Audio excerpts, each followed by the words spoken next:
Inter Miami just broke its franchise record losing streak, and it did so with a record defeat. Hello everybody and welcome to the latest episode of Miami Total Football Radio, aka Miami Total Football Radio. Man, I didn't even want to do that. Just given the state of the team, I didn't even feel like doing that right now, but we have to do it. It's the trademark of the show every week. I am Franco Panizo, half of the hosting team of this podcast, the number one Inter Miami podcast. Joining me today is another special guest, and she probably doesn't need any introduction, but we'll introduce her anyway, and it's Michelle Kaufman of the Miami Herald. Michelle, how are you? How have the last 24 hours been, or a little bit less than 24 hours, since the Miami Massacre on Commercial Boulevard? Yeah, well, it's been mostly a lot of people, including my own mom, reaching out to me, talk about how bad the game was, what is wrong with this team, why do they keep losing, why can't they score, what's going on. Everybody's wondering the same thing. People had very high expectations for this team, and they've continued to disappoint. Yeah, so we're going to jump into last night's awful performance from Inter Miami and the terrible result that was this 5-0 loss to the New England Revolution. We'll also quickly preview what's coming up immediately this weekend on Sunday against the Philadelphia Union. We'll, of course, at the end also do the Q&A session with questions from you listeners. There's obviously a lot of questions after last night's performance. So there's a lot to talk about. So, Michelle, let's get to it. Okay, Michelle, so as we both know, we were both there in attendance, and Inter Miami suffered the worst defeat in franchise history. 5-0 defeat to the New England Revolution, the top team in the Eastern Conference. 4 goals in the first half, a 5th one in the second half. Inter Miami finished with 1 shot on target. It was another putrid performance from the team, another abysmal performance that had Phil Neville honest, insightful, and retrospective after the game, because this team is in a really bad way. You know, we've said in recent weeks this is the worst game that they've had, only to then a week later or 2 weeks later say the same thing for another game. It's been a recurring theme, but this is pretty much rock bottom for Inter Miami, because they're still winless at home. They lose by such a wide margin, and the game was practically over in the first half. Obviously they had to play it out, but the game was practically over. Just to go over the lineup before we jump into the thoughts. This was Inter Miami's starting lineup. It was the same lineup that was supposed to start against the New York Red Bulls over the weekend. Rodolfo Pizarro stayed, so this was the 11. Nick Marsman in goal. Nicolas Figal at right back. Ryan Shawcross at right center back. Leandro Gonzalez Pires at left center back. Christian McCoon at left back. The first line of the midfield was Victor Ulloa and Blaise Matuidi. The second line of the midfield was Lewis Morgan on the right. Rodolfo Pizarro at the 10, Robbie Robinson on the left, and up top as your lone striker was Gonzalo Higuain. That was Inter Miami's starting lineup for this game. We know how it went. Michelle, what was your biggest takeaway from this match? Yeah, the biggest takeaway was the fact that they had everybody in the lineup that they say they always want to have. They had all of their offensive guns. There were no, Gonzalo was there, Rodolfo was there, Robbie Robinson was finally there, Lewis Morgan. You have everybody that all the fans and coaches have said they want in the starting lineup. They were all there for the first time since week 2. And it was bad. They played their worst game with their supposed best lineup. The things that stood out to me were they give up too much space.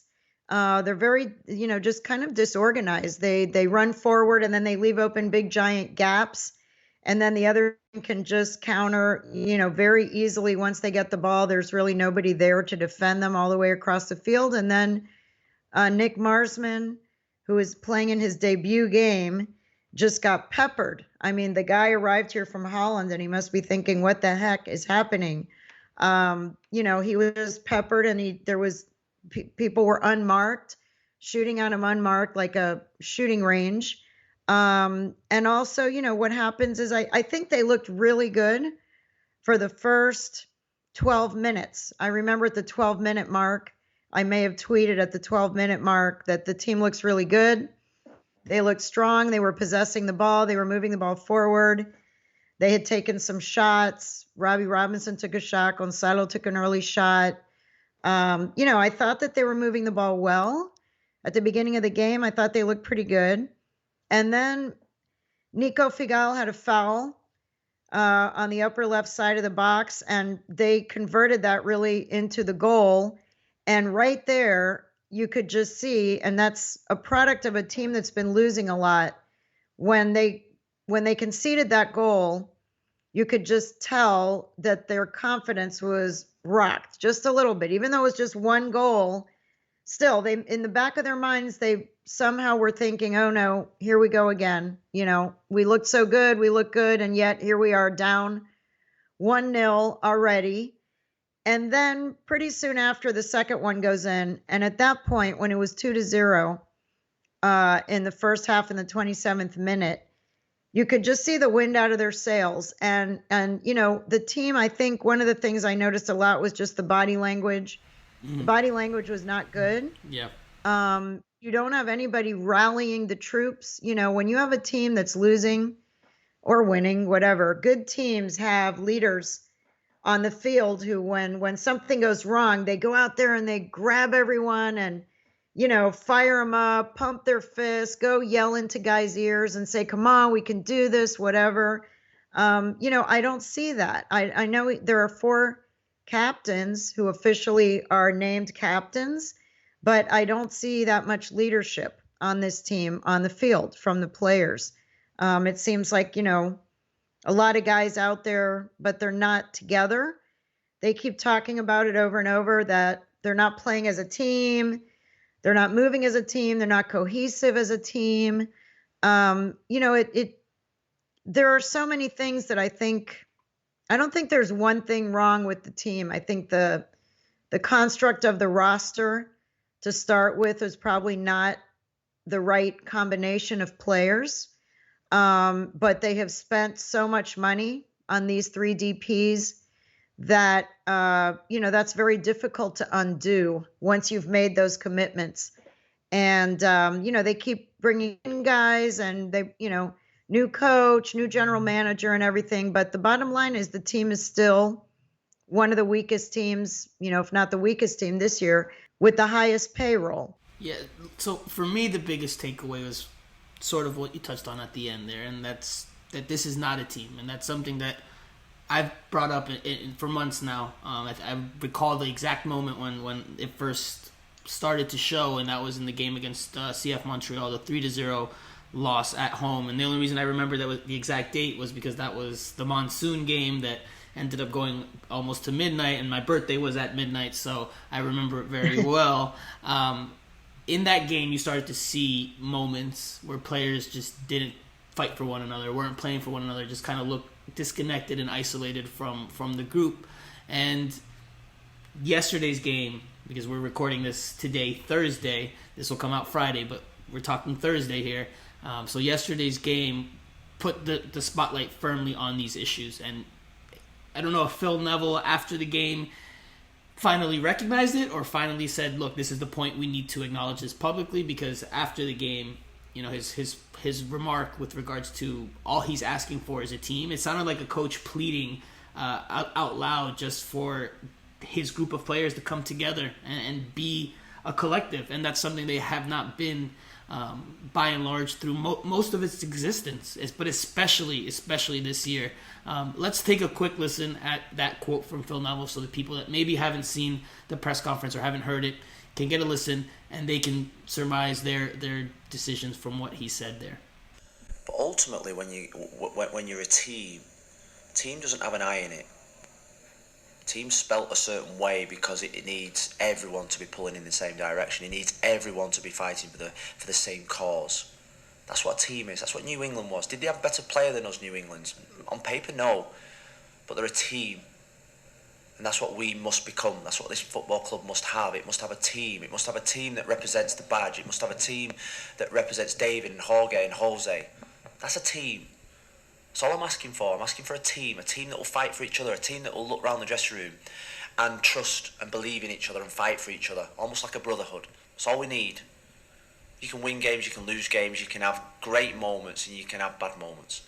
This football club just needs a team on the field that plays as a team and fights for those supporters behind the goal. When I was growing up as a young kid, that's all I asked for from my team. And that's what I've asked them to do. I've asked them to look in the mirror just like I will tonight. Okay, Michelle, we had heard the quote, but we've heard it again. What were your thoughts Wednesday night when you heard it? What are your thoughts now on what Phil Neville said about the state of this team, the lack of chemistry, the lack of camaraderie between the players?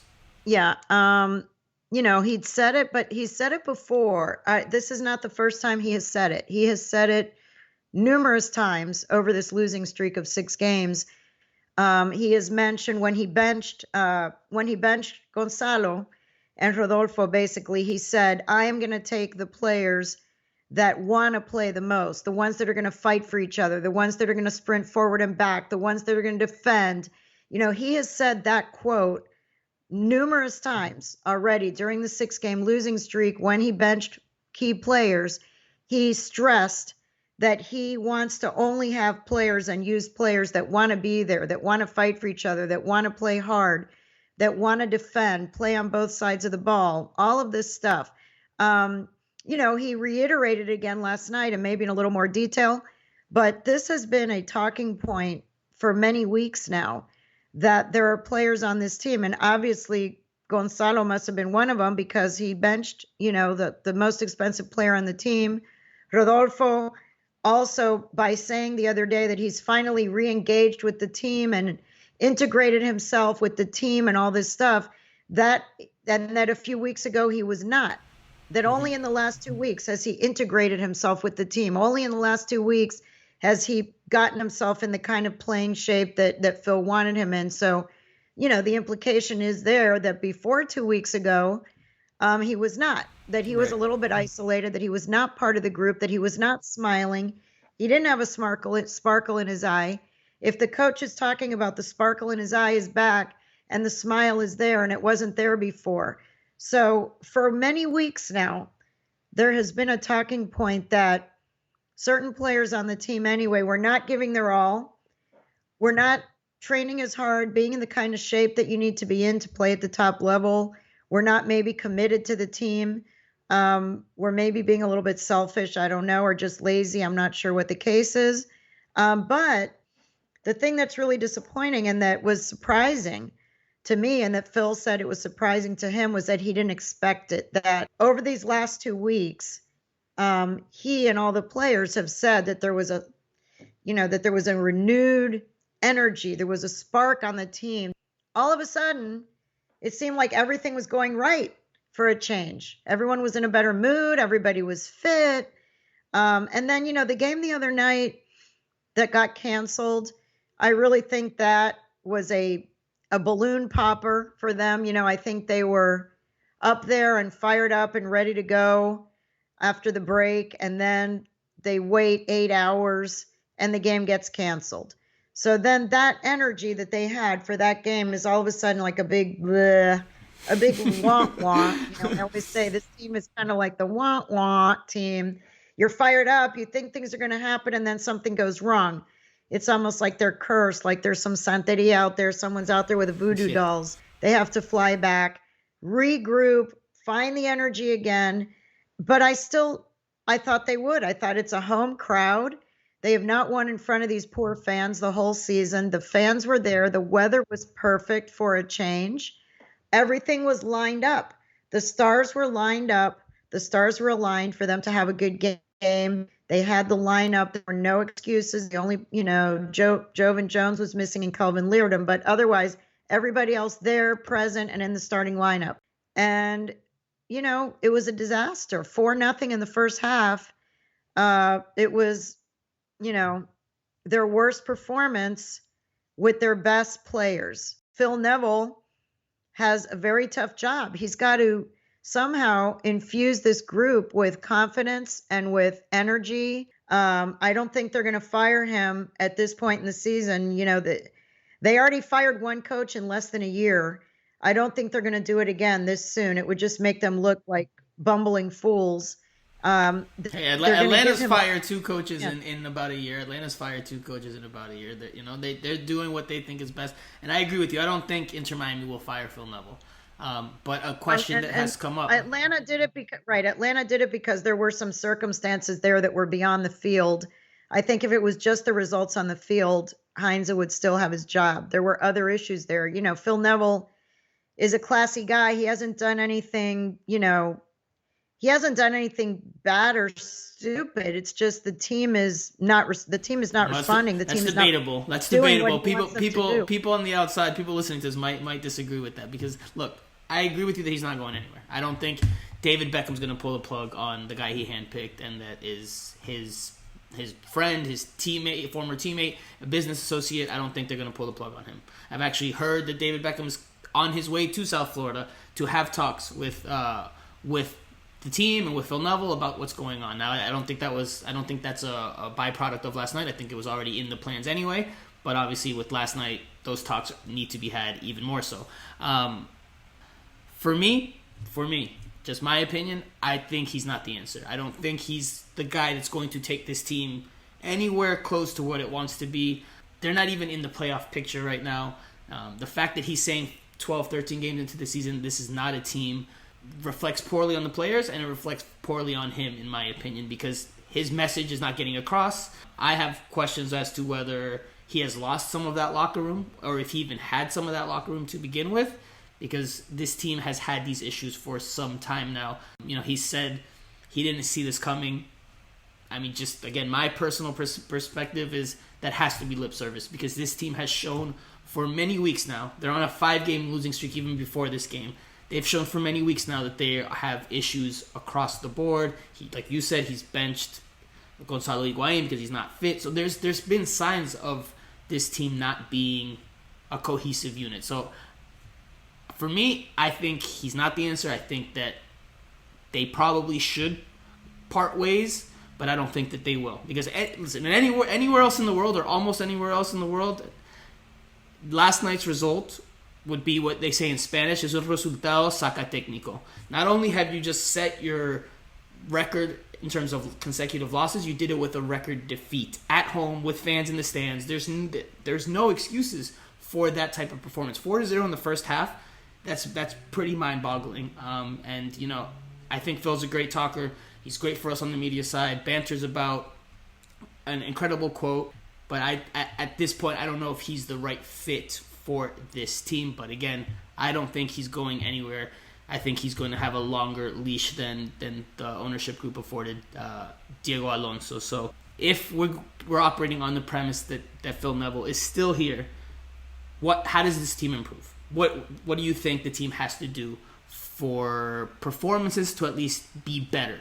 Because winning consecutively or winning a lot is probably going to be asking way too much of this team. Because I'll say this, I've written it, said it in the video that's going to come out later today.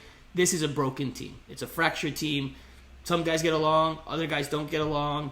It's definitely a fragmented, fractured group.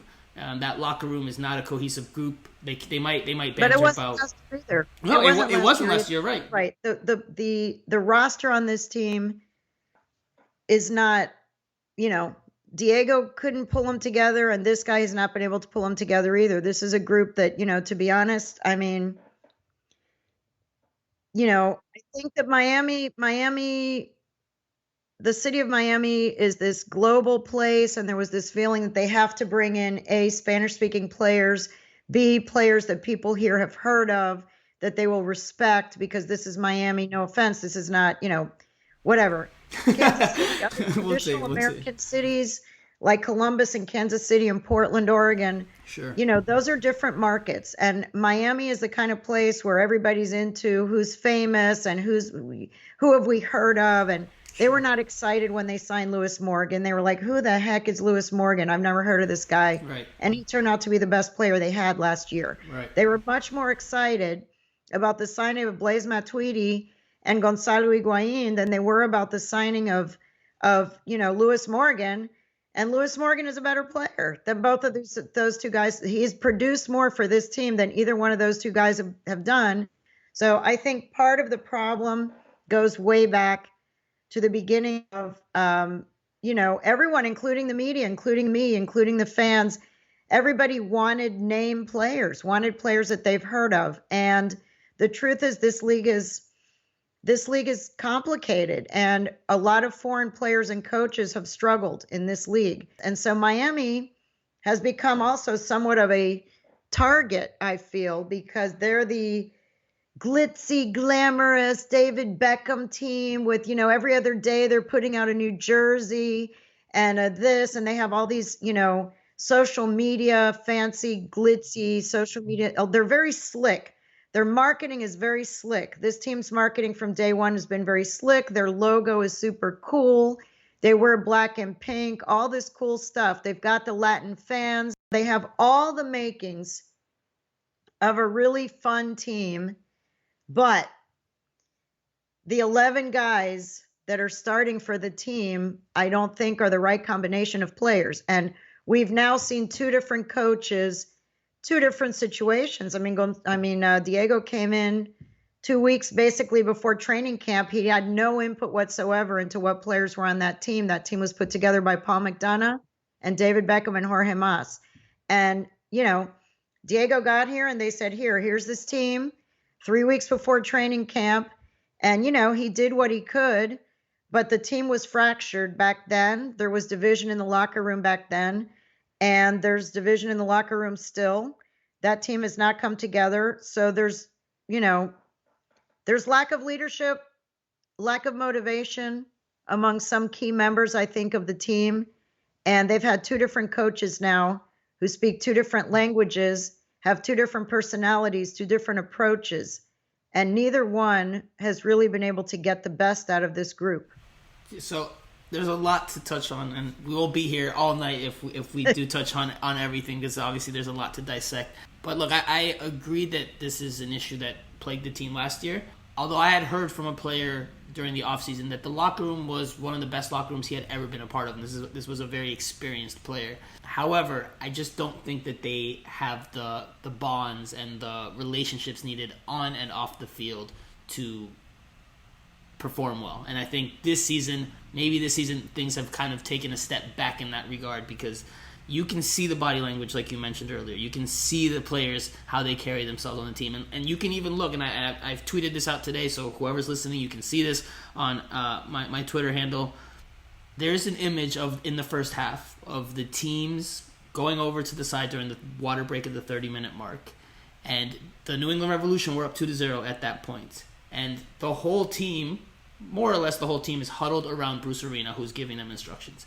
You look at Inter Miami, and they're not in a huddle. They're kind of just separated in different parts. They're disjointed. You've got three players talking over here, Phil Neville in the middle, but kind of just with his head down, not saying anything. You've got other players to the right looking in other directions. It's just, you can clearly see that there's not a leadership. There's not leadership for this group, that this group is fractured. And that's something that needs to be resolved. I don't know how you resolve that overnight, because MLS, you can't snap your fingers and get rid of your roster or most of your roster, because just the MLS rules and regulations don't allow for that to be a thing.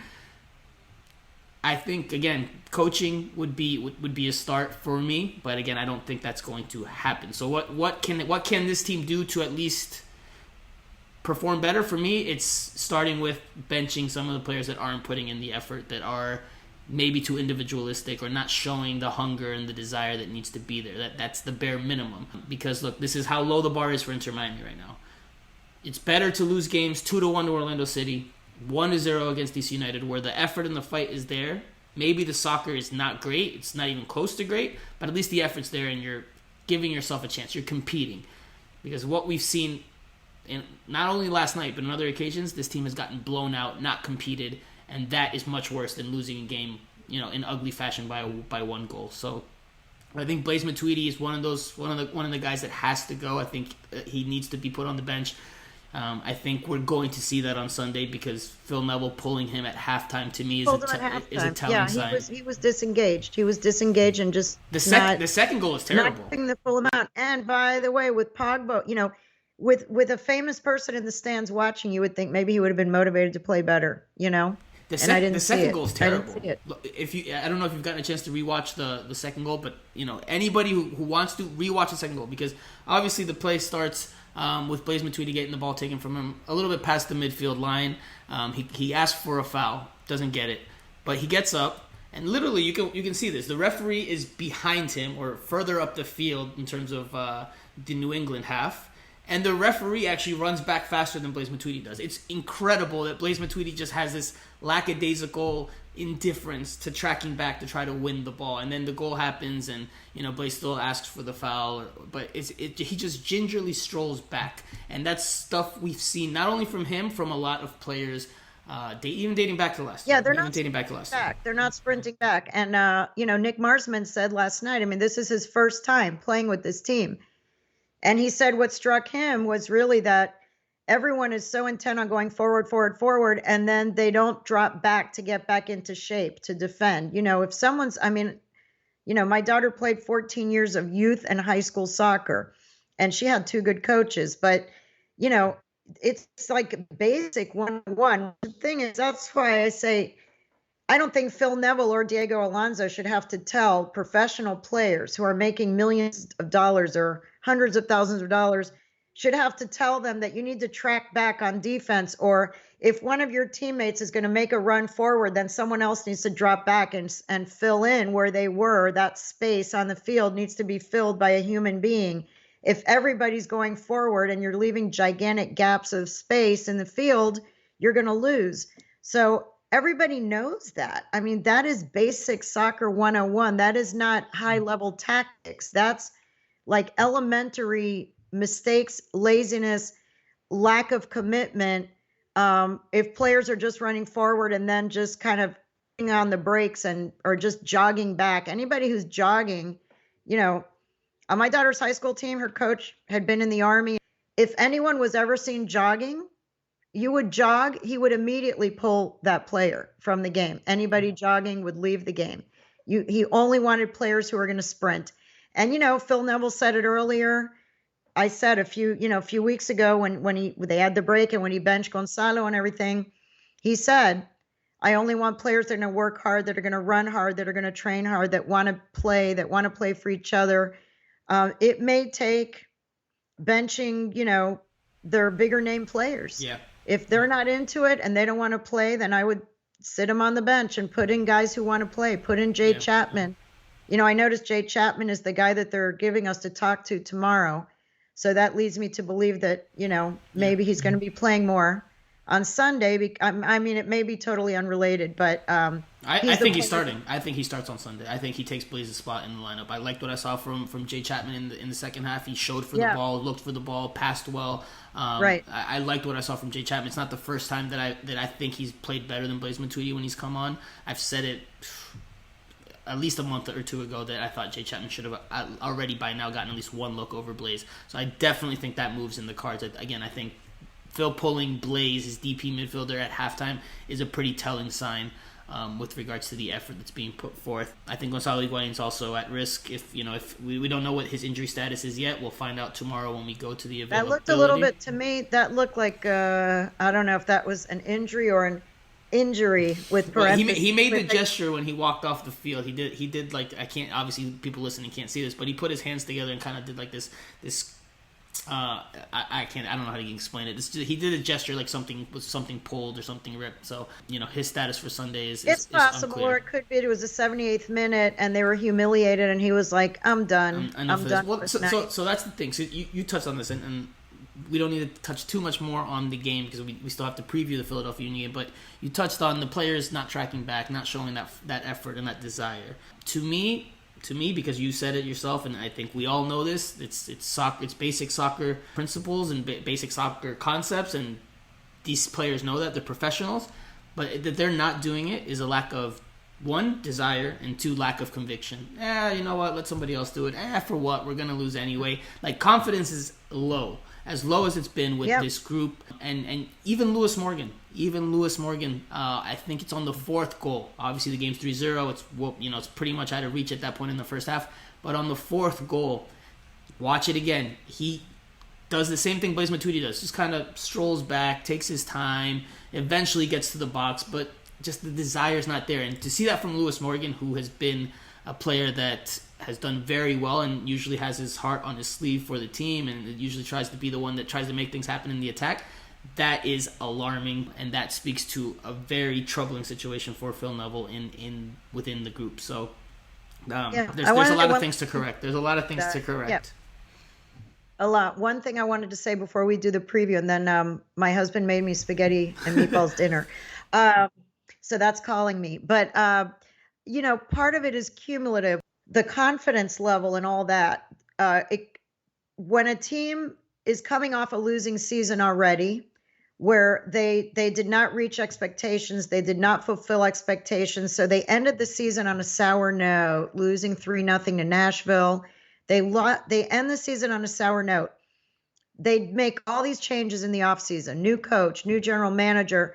At the beginning, everyone, including all the players, were saying, oh, it's different now, and David Beckham is around. Everyone's fired up. Everyone's on the same page. I kept hearing everybody's on the same page now. Everybody knows what the plan is. There's a plan. People know the plan. It's more clear what the plan is. It's more clear the style of play that we are expected to play. That's what we were told for the first 2 months during preseason and during the first month of the season, that everybody was on board. People understood that, what the expectations were very clear. But when the team continues to lose then, and it's compounded from last year, it's like, wow, we didn't do well last year. We've changed the coach. We've changed the GM. We've added some new players. We all know each other now. There's no more COVID, keeping the fans out. The fans are there now, and we're still losing. That feeling of just the burden being heavier and heavier on their shoulders, you can see it each week that they lose one more game or they give up, that first goal yesterday. You could see their shoulders start to drop a little. Their chin starts to drop. Even though it was just one goal, it's like, oh no, here we go again. And when it became 2-0, I think they were completely deflated. So we've said it, a lot of this is mental and emotional at this point. Absolutely. These are the players they have right now. Unless they start getting if they get rid of a couple of the players and decide we're just going to cut a couple of these guys loose and get what we can get for them and get whatever value we can get and try to build new pieces. But for right now, if they're keeping the same coach and the same roster, some, big changes need to happen with that are on the field.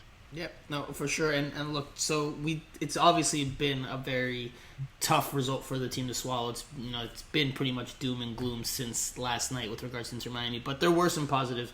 I'll quickly touch on that, and then we'll end this segment here. Like Michelle said earlier, the first 12-15 minutes for Inter Miami before the first New England goal were pretty bright. Some of the best soccer that Inter Miami has played in several weeks. They were very good in terms of sending goal kicks or Nick Marsman's long balls towards the middle of the field, winning those first balls, getting the second balls, and starting to play from the middle of the field. Robbie Robinson was particularly sharp in those opening 15 minutes, but then the goal came and things went south. So I also thought Nick Marsman, by and large, had a very, very good game. Obviously, when you see 5 goals against the team and against goalkeeper, how could you say that? But he made a lot of good saves. I think he had 6 on the day. The score would have been a lot worse had somebody else been in that goal. So those are some bright spots, something at least Inter Miami can hang their hat on and say at least there was something to be positive about, because besides that, it was as ugly as it's been, uglier than it's been.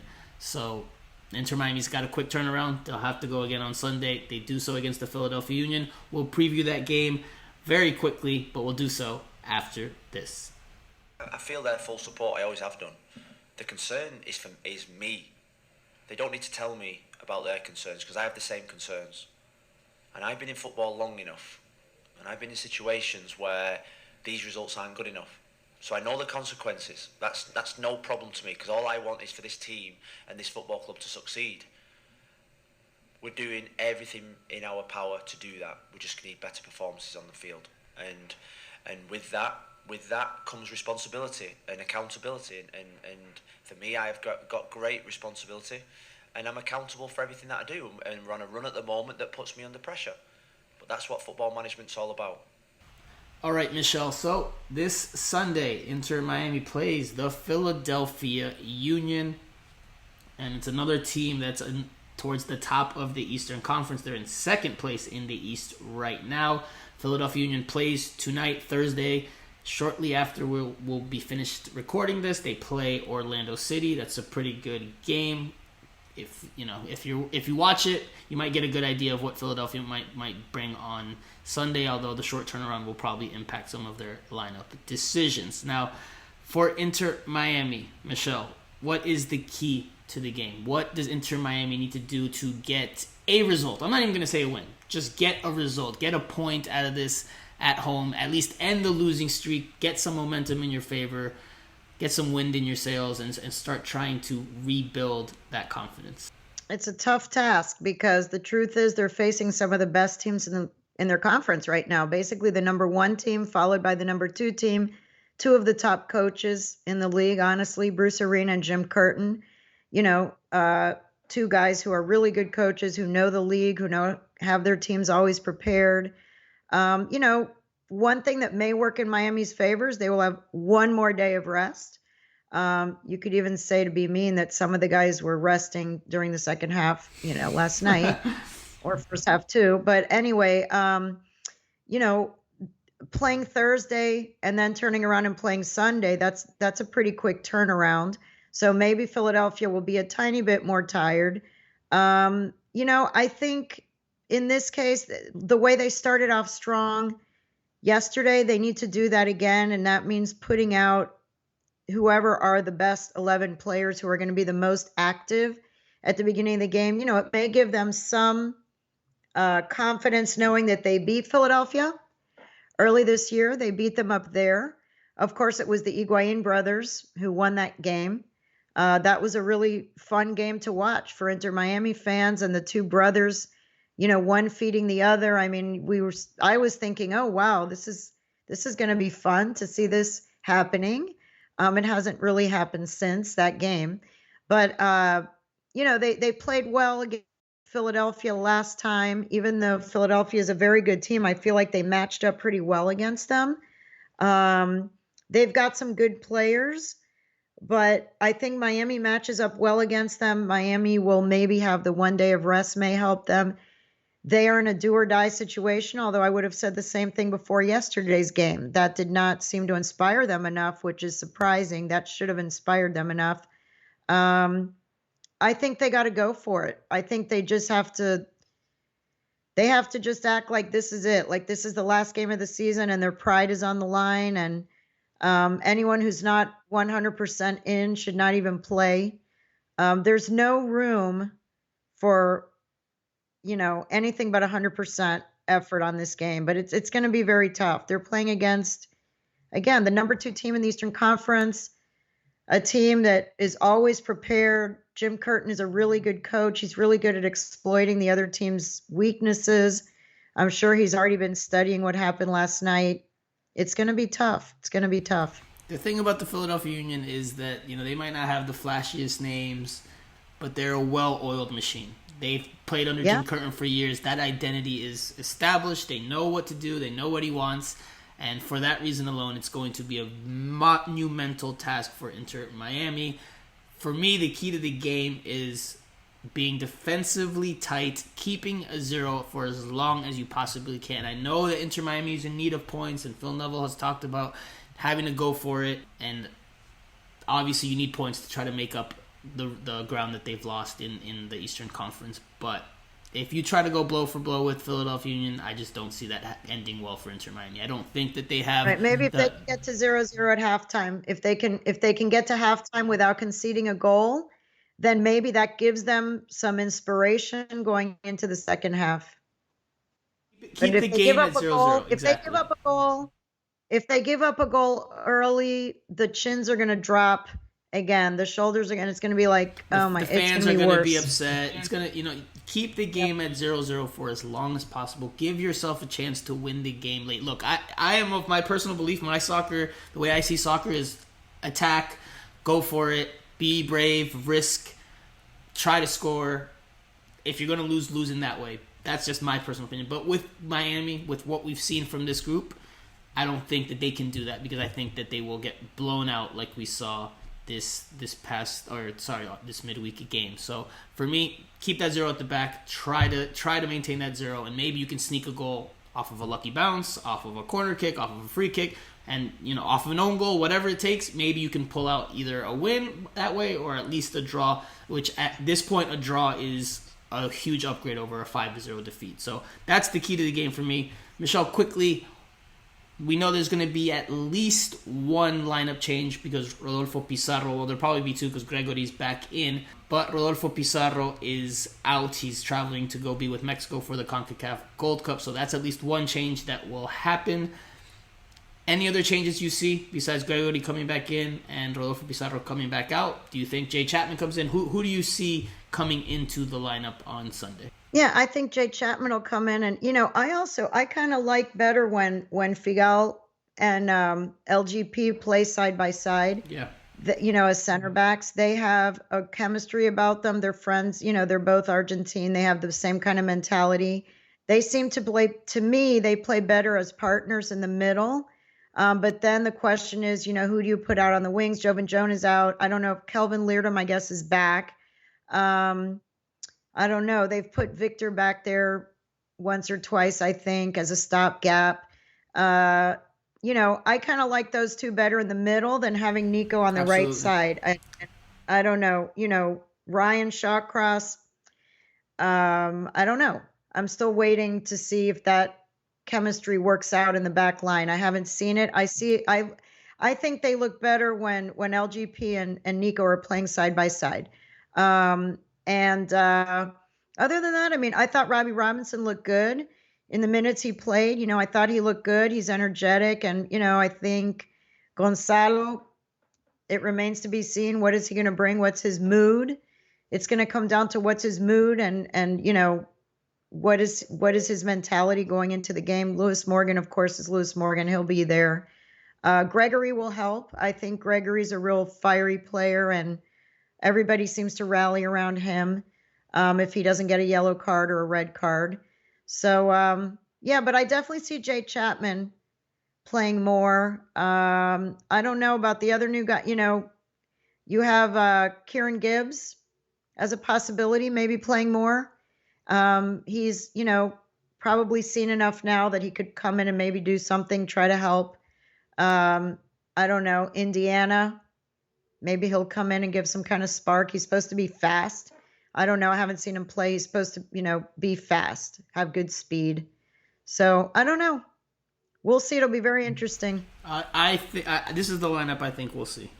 And this is just my prediction as of today, Thursday. Obviously, with the availability tomorrow, depending on what's said and who's available, things could change. But this is what I think. It'll be Nick Marsman in goal. If Kelvin Leardom is back and available, I think he gets the start at right back. If he's not, I think Victor Ulloa gets the start there.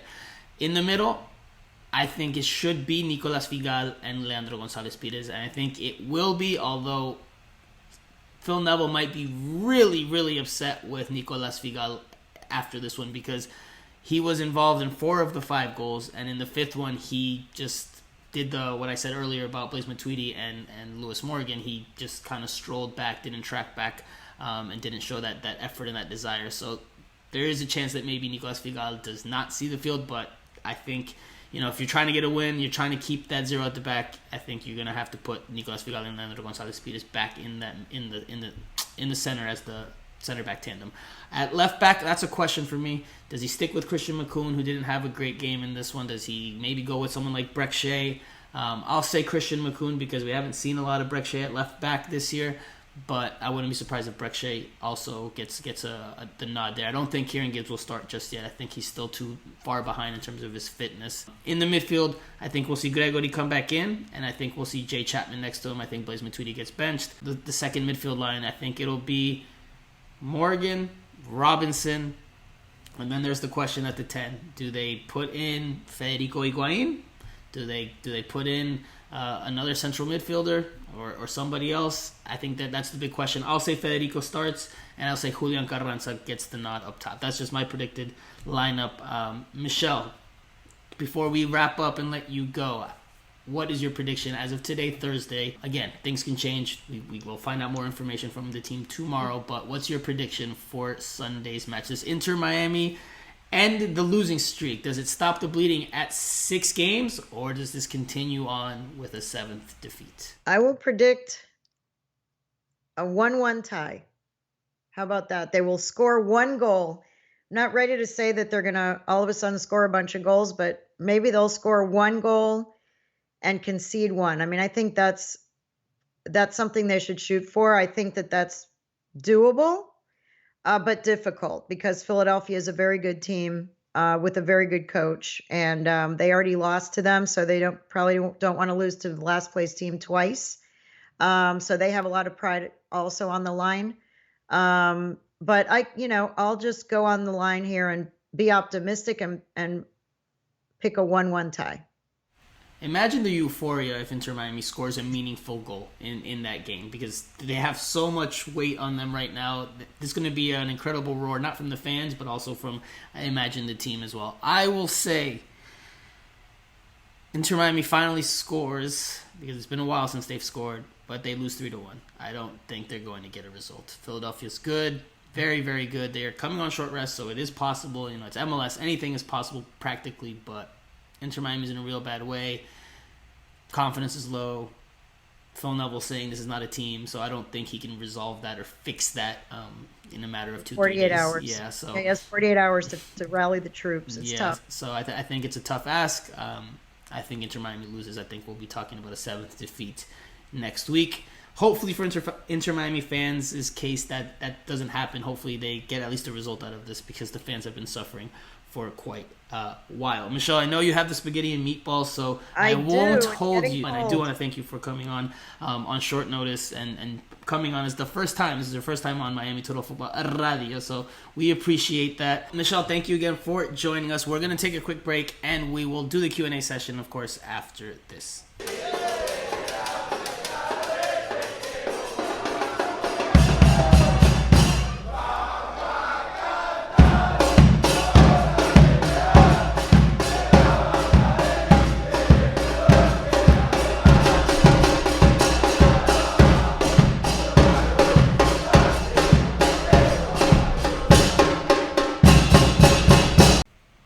Guys, it's Q&A time.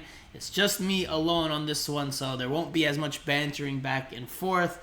I'll try to get through it. There's obviously a lot of questions, comments, and concerns given the state of the team. So let's begin. It starts with Gabe P. It says, rant. WTF. Why instead of what?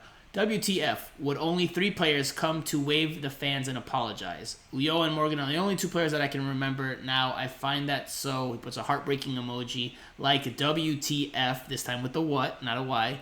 WTF, you lost 5-0. We need better players. At least they need to be accountable. So sad for Neville. Genuinely a nice guy. Look, I think it comes down to just emotionally and mentally where the team is right now.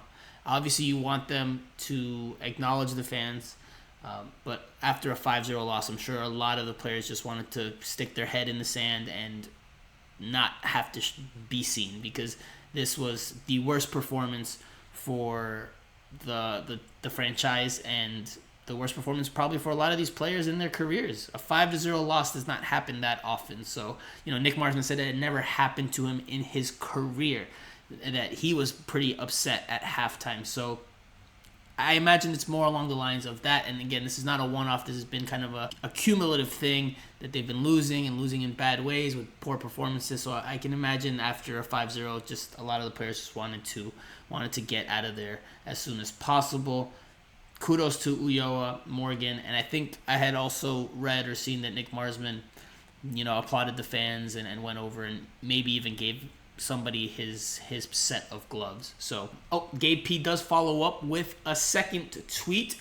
He says, I think he is over his head at the moment. I believe he's talking about Phil Neville. The players don't support him, and it's not an indictment on him. It's on the bad planning from last season. Him and Alonso are paying the price for what did. I imagine that's referring to Paul McDonough with this team. The team improved once we went into a 4-5-1 and 3-5-2. Look, for me, the formation that Inter Miami played in the second half was not a 4-5-1 or 3-5-2. I think the formation they went to was a 3-4-1-2. At least that's what I saw, because the three center backs, Nicolas Figal, Leandro Gonzalez Pires, and Ryan Shawcross, they tucked in a little more centrally, and the width came from Lewis Morgan and Kieran Gibbs, but they never really dropped back to make a line of five. They were in line with Jay Chapman and Victor Ulloa by and large, and then obviously Pizarro was behind Robbie Robinson and Gonzalo Higuain and trying to operate and create from there. Robbie Robinson had moved out of the left into a more advanced position up the field in the middle, and the players that were then tasked with bringing the width were Lewis Morgan on the right and then Kieran Gibbs on the left. So that's what I thought the formation was. As for, the whole situation with Inter Miami, I agree that what we're seeing now, and I said this on a Twitter space that I did last night after the game, I think what we're seeing now is a byproduct of the original poor decisions that were made by Paul McDonough in terms of assembling this roster. But look, who hired Paul McDonough in the first place? Jorge Mas and David Beckham. They appointed him over Chris Henderson, and then they tried to go back on that this year when they fired him. They fired Paul McDonough and hired Chris Henderson. They tried to correct that mistake, but the damage has been done, and we're seeing the fruits or the results of that initial bad decision. So there's a lot of blame to go around from top to bottom. This is not just on Phil Neville. It's not just on the players. This goes from the top down, at least in my opinion. Next question comes from Frank J. Fort or Frank J. Forte. Not sure what the correct pronunciation on the last name is. You'll let me know, I'm sure, after listening to this. But Frank says, looking at stats, Miami had 15 shots, 1 on target. You almost have to try to miss that much. Higuain had 6 shots, 0 on frame. He had 3 good looks in the box where he just scuffed the shot. Revs had 13 shots, 11 on target. These are the difference in quality of these teams in the attack. Or this is the difference in quality in these teams' attacks. Look, we know Inter Miami has had a very tough time scoring goals. So the fact that they finished with just 1 shot on target, that's not something that has been uncommon this year. That has happened multiple times throughout the course of this season. The attack struggles in a big way, but this team in general struggles in a big way. Defensively, in the build-up, in terms of chance creation, in terms of quality chances. Inter Miami hit the post on a couple of occasions, and this one, a bit unlucky there too, but by and large, Inter Miami's attack is a weak point. I actually asked Phil Neville about that months ago, because I started to see the signs that the attack was not there, and Phil Neville at that point said he wasn't concerned about it because, with the talent, the individual talent that's there, he thought it would pick up and it would resolve itself, but it hasn't. And unfortunately for Inter Miami, they're on a big losing streak now with very few goals scored. Only 9 this year. Still only 9 this year. Next question comes from Paris Reagan. Franco, what do you think is next for the team, and how do we take positive steps towards Sunday? I said it with Michelle in the previous segment. I think benching the players that are not showing the effort, the commitment, and the desire, I think that's the first step, and I think some real hard decisions are going to have to be made. Obviously, you don't want to bench designated players for long term, but that might be what has to happen here because Blaise Matuidi has not delivered anywhere close to his level on an anywhere consistent enough basis. Blaise Matuidi has been poor by and large. He's probably had maybe a handful of good games since joining Inter Miami. The rest have been very subpar to below average to bad. So I think that is one possible solution. Bench the players that aren't putting in the effort and the fight. And that, to me, starts with Blaise Matuidi and Gonzalo Higuain. We'll see what Phil Neville does. We'll see what he says tomorrow during the availability on Friday, and then we'll see what he does on Sunday with regards to his lineup decisions. The following question comes from Talk Inter Miami CF. Do you think we will see any changes, either the staff or players, before summer transfer window is over? Phil Neville said a couple of weeks ago he didn't expect to make that much movement, but I think given the state of the team and how bad things are, I think you could maybe see some players shipped out via trade or whatever, because I think at this point the team needs to try to start moving pieces, because this is not going to be the team that competes next year and beyond. They're going to start having to plan for that. Mathematically, it is salvageable. To me, I think the ship is well on its way to being sunk. It's MLS, anything can happen, but I would say I don't think this Inter Miami turns this around. So I think, we might see maybe from the front office them starting to make some moves to start moving some pieces, because this group clearly, like I said before, is a broken team, and it's not going to get much better this year, at least in my opinion. Next question comes from Dose Knows. As a season ticket holder, it's frustrating to watch the lack of effort. Do you attribute that to Neville or lack of leadership on the team? Also, why don't we play a 4-4-2, and why isn't Matuidi benched? So I've already touched on the Matuidi thing. I absolutely think he gets benched this week, and I think Jay Chapman starts for him. You can have your opinion of Jay Chapman, whether you're a fan of his game or not, but I think he will provide an upgrade to that first midfield line over Blaise Matuidi. He has his weaknesses in his game, like every player does, but I think he will provide more than Blaise Matuidi has with the ball and from an effort standpoint. So I expect that to happen. As for, is this on Phil Neville or is it lack of leadership on the team? Both. Because leadership doesn't only come from players, it also comes from the head coach. And the fact that this team is not a team, not a collective unit, that speaks to the job Phil Neville and his staff are doing, and that speaks to the players themselves. So again, there's no one person to blame for this. There is a lot of blame to go around for the situation, the dire situation that Inter Miami is in. And as for the 4-4-2, I've said it before with Steve on the pod, El Primo, the 4-4-2 is not the formation to go to. I don't think so, not with this personnel and not in general. The 4-4-2 is a pretty outdated formation by and large this day and age. It's very rarely seen because you need more numbers behind the ball. You need to have 2 really good target strikers and 8 dogged workers behind them if you're going to play that formation, because just of the setup and how modern soccer, how modern football is. Next comment comes from Prison Mike. He says, Matthias Pellegrini, young player we paid a ton for, and he's on a free loan back in Argentina. I would boot one of them underperforming players and bring him back young with a bright future. Higuain is still trapped at the both finals of Copa America versus Chile. Lost his hair since. I don't believe Matthias Pellegrini is in Argentina. I know there had been reports of that, but he's not there yet, at least not from my knowledge, because he's been in Miami. He's been taking pictures and posting on his Instagram that he's in Miami. So he's still around. He's still training with the team. He's just obviously not eligible to play for Inter Miami this season. He cannot play for them again until next year. Maybe at this point, it's something to consider, because obviously they need to change the team. They're going to have to make do with what they can. But even then, I think it's difficult to see, because he is on a young DP salary, so he's not cheap either. And we know that they have sanctions coming up, so maybe it'll be too tough to keep him. Maybe he's likely leaving the team at some point in the not too distant future. Next comment comes from Joseph E.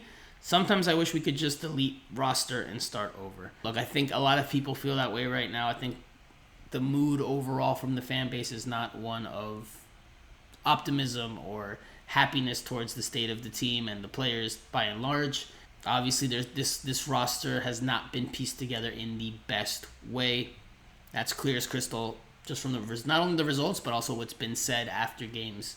So, and what's been said for a while, because this, Phil Neville saying this is not a team, this is not the first time we've heard that, and not just from him.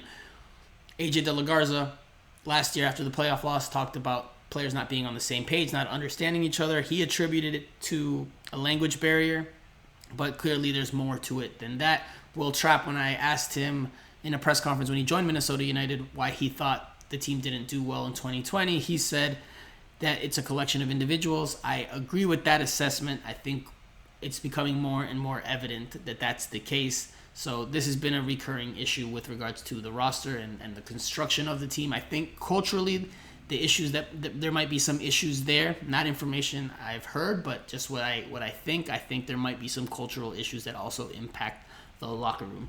Next question comes from Luis. I will take a different approach. Why won't Gonzalo Higuain make himself available for press conferences after the game? He's the highest paid player, and there's a responsibility attached to that. So the players in the post-game press conferences are selected by the team. So I think, and I could be wrong, but I think that they don't normally put him or any of the star players up when things go wrong. I think they save them for when they score or when the performances are better or when there's results, which is why we haven't heard from him in so long. So I think it has more to do with that. I don't think it's Higuain just saying downright, I'm not doing any press conferences ever. So I think it's more in line with the team having to choose which players speak. Next question comes from Sal Paradise. Hi, Franco. Love the pod. Coming to my first game this Sunday. I hope it's better than last night. Do you think there's any chance at all they buy out Higuain's contract just to be rid of him? He seems to be very toxic to the team and is very much underperforming. 2, he is the best player skill-wise on the team, but I think he's dragging everyone down. As a senior player with so many honors, he sets a very poor example. Thanks, guys. Keep up the great work. Look, they can't buy out his contract. They cannot buy him out because they've already used out their one buyout option that MLS permits on Matthias Pellegrini. So they can't buy him out, at least in this year. They're stuck with him unless someone comes out of nowhere to buy him, which no one's going to come do that because he's a veteran player who's in the twilight of his career and no one's paying a transfer fee for him. So I think they're stuck with him through the end of the year. I do agree that his attitude has not been the greatest for much of his time here. I do think that does impact his teammates and maybe irk some of them or bother some of them or brings their confidence down. I do think that there is an element of that at play here. Next question comes from Jorge Medina. In your honest opinion, if you were the sporting director and you had the ability to get rid of the bad apples on this team, who would it be and why? Cough, cough, Macoun. So, but does bad apples mean to you like the poor performers, or does it mean the ones that are causing issues in the locker room? Based on how you said Macoun, I would imagine the former. I imagine you're relating it to who's not a good player or who you don't think is a good player, because Macoun hasn't shown anything in terms of attitude or negative attitude on the field. So if I was the sporting director and I had the ability, I mean, I think a lot of this roster has to be put under the microscope. I think the question would more in line be, the more appropriate question would be, who do you keep? And I think the absolute few players that should be kept are Lewis Morgan. I think you keep him. I think you keep Robbie Robinson. Gregory, of course. I liked what I saw from Nick Marsman. It's only one game, but I think you keep him just because of what I saw in this first match and his personality too. Just he has spoken to us now twice in the past few days in press conference settings. So I've liked what I've heard from him. I think he could be a good leadership type of person in the locker room once he gets more comfortable, once he has more time to establish himself within the group. So I think that those are 4 players right there. And then from there, it's up in the air. From there, it's up in the air. We could dissect the whole roster and go through one by one, and I give you my opinion. But I think those 4 guys that I just mentioned, Marsman, Robinson, Morgan, and Gregory, those are the 4 guys that you absolutely have to keep going forward, and then the rest can be decided based on performance and on contract statuses, etc., etc. Next question comes from Elder Barr, and I think it's the last question. And he says, Franco, will you still have a job if they lose the next game? If fans stop showing up, how much does that impact the team's existence in the league? Is Gibbs a downgrade at the left back position? Why don't they show media of team training and other activities? So there's a lot of questions there. I'll try to answer them as quickly and as succinctly as possible. I will not lose my job if they don't win the next game. My job does not depend on their results. I just cover the team. So I'm just here to share their story, win, lose, or draw, good, bad, or ugly. I'm just here to help deliver the narrative around this team. Now, will fans stop showing up if they continue to lose?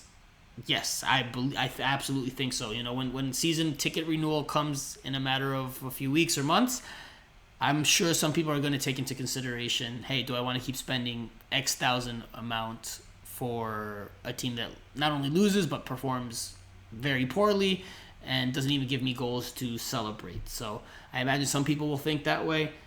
So yes, I do think fans will stop showing up if they continue to lose.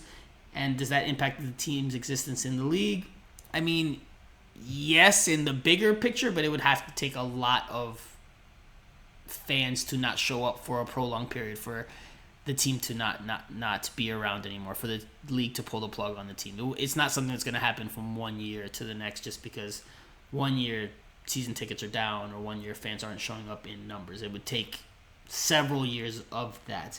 As for his Gibbs' downgrade at the left back position, hard to say after one game where he's only played 45 minutes. I think we saw some positive things, but I also think we saw some rust from him, which is understandable given that he's coming off a long spell of inactivity. And why doesn't the team show training or other activities? I mean, I don't know exactly what you mean in that regard. I think that they do show on their social channels, be it on Instagram, be it on Twitter. They do show some of that. Their YouTube channel as well. They do show some of that. Maybe not enough or enough to your liking, but I do believe they show some. So if you're not following them on those channels, maybe do so, and you can get a little bit more of an Inter Miami fix that way. That does it for the Q&A session on this midweek episode of Miami Total Futbol Radio. I will give you my final thought, and my final thought is this.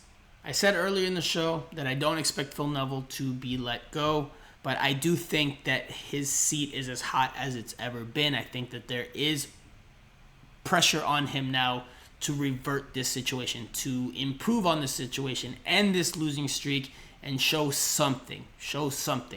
You know, I've said throughout this year, I don't see Phil Neville getting fired by Inter Miami. Because of his close ties to David Beckham, I just can't see that happening. Even if Jorge Mas, who's sitting there in the stands every game, even if his blood is boiling on the inside, I don't think Phil Neville will get fired because David Beckham, I just don't see him saying, yeah, let's cut ties with him. I just don't see that happening. So regardless of that, I do think that Phil Neville is feeling the heat, and I think he knows he needs to turn this around because more and more serious questions will be asked of him, not even just locally, but nationally and even internationally if this keeps up, because Inter Miami is turning into a embarrassment in terms of its standing in the league and a laughingstock and a team that other fans and other people are starting to point to as a franchise that's starting to be associated with continued failure. So the pressure is on Phil Neville. We'll see how he manages these next few games, these next few weeks, unless something unforeseen happens with regards to his job status. But that does it for this week's second episode. Thank you guys again so much for listening again. We appreciate it. Please give us a follow on all our social media channels on YouTube, Instagram, Facebook, and Twitter. It helps us a ton to continue to be able to provide you this type of content. As always, I am Franco Panizo. This is Miami Total Futbol Radio. We'll be back early next week to recap the Philadelphia Union game. Stay tuned to Twitter as well. I might do another Twitter space, so stay tuned for that. And we'll talk to you guys again very, very